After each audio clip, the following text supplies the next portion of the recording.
So returning to the timing of 6 days of preparation followed by the summons on the 7th, there is an insight here that few have considered.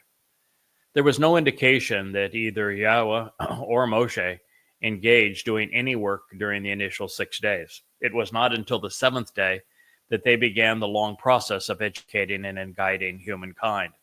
This realization affirms the interpretation of the Shabbat that I have presented throughout the volumes of Yada Yahowah and on the Yahowah blog. The Shabbat, rather than do nothing day, as religious rabbis would have everyone believe, with it becoming the most onerous day of the week because there's 1,000 ways that you have to be assured that you are doing nothing correctly.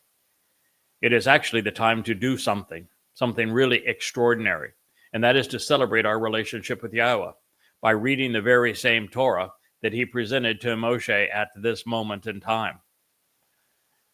Throughout most of the 23 years that I have served Yahweh in this mission as his choder, the coal voice of God, as his sons Bashar herald, I have devoted the Shabbat to study. I do what Moshe and Yahweh have done. And I've also noticed that God does his best work on the Shabbat, just as is in the case here. Yahweh doesn't do things that he does not want us to emulate. And so here he is teaching and guiding on the Shabbat. And it is on the Shabbat of Shabuah and the Shabbat of Towrah that God will perform mightily on behalf of his people.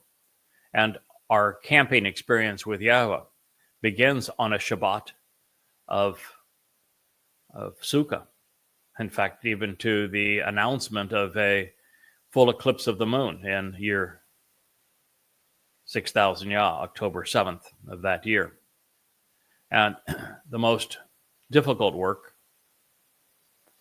that Yahweh ever did, he accomplished with his son, also on a natural Shabbat, the special Shabbat of Matzah, when his son was laden with our guilt and carried our guilt into Sheol to deposit it there, never to be seen again.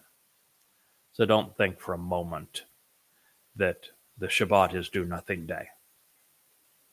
It is the day that we are devoted to celebrating and advancing our relationship with Almighty God.